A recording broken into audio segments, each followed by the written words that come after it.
सभी साथियों को मेरा नमस्कार।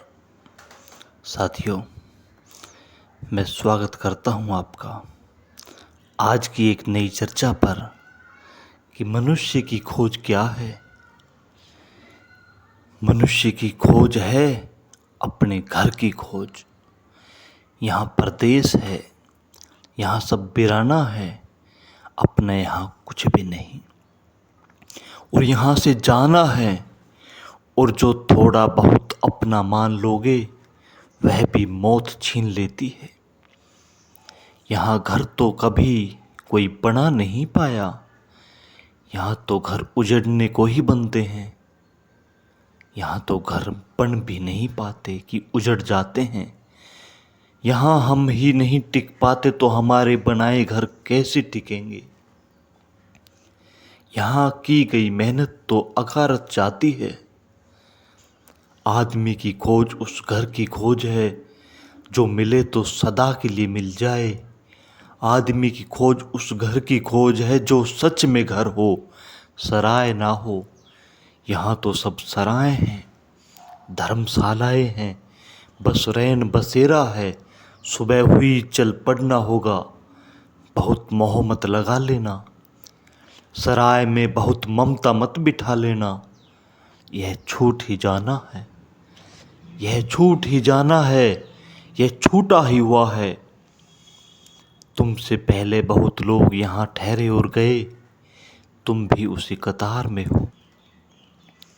इसीलिए चाहे यहाँ कितना ही धन हो, कितना ही पद हो, प्रतिष्ठा हो, फिर भी तृप्ति नहीं मिलती। तृप्ति यहाँ मिलती ही नहीं। तृप्ति का संसार से कोई संबंध ही नहीं है। अक्सर ऐसा होता है कि गरीब को तो थोड़ी आशा भी रहती है, अमीर की तो आशा भी टूट जाती है। गरीब को लगता है कि एक मकान होगा अपना तो शांति होगी, थोड़ा धन संपत्ति होगी, सुविधा होगी, फिर सुख और चैन से रहेंगे। उसे यह पता नहीं कि सुख चैन यहाँ नहीं हो सकता।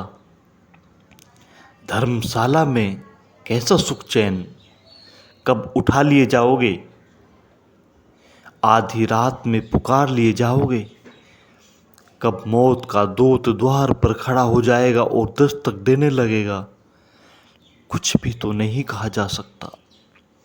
यहाँ चैन कैसे हो सकता है, बेचैनी यहाँ स्वाभाविक है। फिर भी गरीब को थोड़ी आशा होती है, लगता है मकान ठीक नहीं कैसे चैन करूं, पास धन नहीं कैसे सुखी हूं। लेकिन अमीर तो बिल्कुल निराश हो जाता है। धन भी, पद भी, प्रतिष्ठा भी, महल भी, साम्राज्य भी सब है, और उतना का उतना ही परदेश।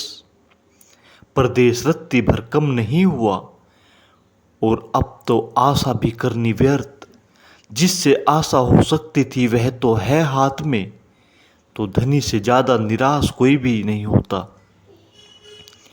जिसके पास है वे सुखी कहाँ, जिसके पास नहीं है वे तो दुखी। यह समझ में आता है, लेकिन जिनके पास है वे भी दुखी हैं, शायद और भी घने दुखी। आदमी सुख की तलाश करता है, लेकिन सुख शाश्वत में ही होता है। इस सूत्र पर ध्यान करना। सुख शाश्वत का लक्षण है, क्षणभंगुर में सुख नहीं हो सकता। यह जो पानी के बबूले जैसा जीवन है, इसमें तुम कितने ही भ्रम पैदा करो और कितने ही सपने देखो, सुख नहीं हो सकता। और तुम कैसे अपने को धोखा दोगे। तुम रोज देखते हो कोई चला, किसी की अर्थी उठी, तुम रोज देखते हो किसी की चिता जली, तुम रोज देखते हो लोगों को गिरते जो क्षण भर पहले ठीक थे। तुम जैसे थे, चलते थे, दौड़ते थे, वासनाओं से भरे थे, बड़ी महत्वाकांक्षाएं थी, और अब धूल भरी रह गई मुंह में। तुम कैसे झुठलाओगे इस सत्य को। यह इतना चारों तरफ खुदा हुआ है, इस सत्य की सब तरफ प्रमाणिकता है। रोज कोई मरता है, फूल वृक्ष से गिरता है कि फल वृक्ष से गिरता है कि आदमी पृथ्वी पर गिर जाता है। यहाँ हम भी ज़्यादा देर नहीं हो सकते। लाख अपने मन को समझाएं, लाख अपने मन को बुझाएं और कहें कि हम मरते हैं। मैं थोड़े ही मरता हूँ, और मरते हैं सदा कोई और मरता है। मैं थोड़े ही मरता हूँ, फिर मैं अपवाद हूँ। कौन जाने मैं कभी ना मरूं। मगर कैसे तुम धोखा दोगे? इतने प्रमाणों के विपरीत तुम कैसे अपने को धोखा दोगे? सारे मरघट, सारे कब्रिस्तान प्रमाण हैं इस बात के कि यह जगह घर नहीं है। जैसे ही यह ख्याल बहुत स्पष्ट हो जाता है, कांटे की तरह चुभने लगता है प्राणों में कि यह हमारा घर नहीं, तब एक खोज शुरू होती है, असली घर की खोज। मीरा कहती है मैं तो गिरधर के घर जाऊं।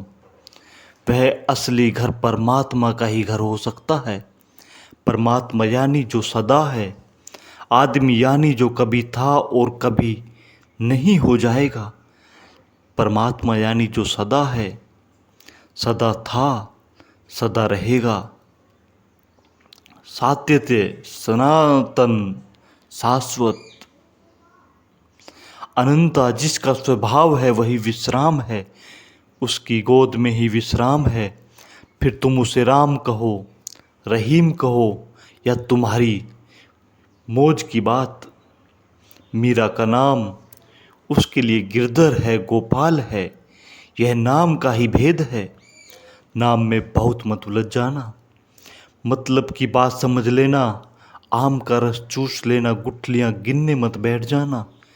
तुम किस तरह से उसे पुकारते हो यह तुम्हारी मर्जी, मगर पुकारो। पृथ्वी से जरा आंखें ऊपर उठाओ, आकाश की तरफ, प्यारे को खोजो। और ऐसा नहीं है कि प्यारा बहुत दूर है,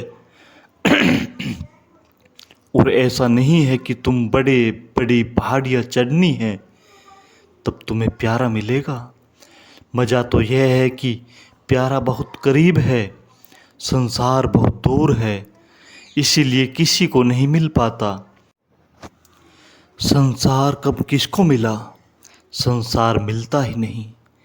और मज़ा यह है कि संसार बड़ा पास मालूम होता है और परमात्मा पास मालूम नहीं होता और मिल सकता है, क्योंकि पास है, इतना पास, पास से भी पास तुम्हारे अंतरतम में बैठा है।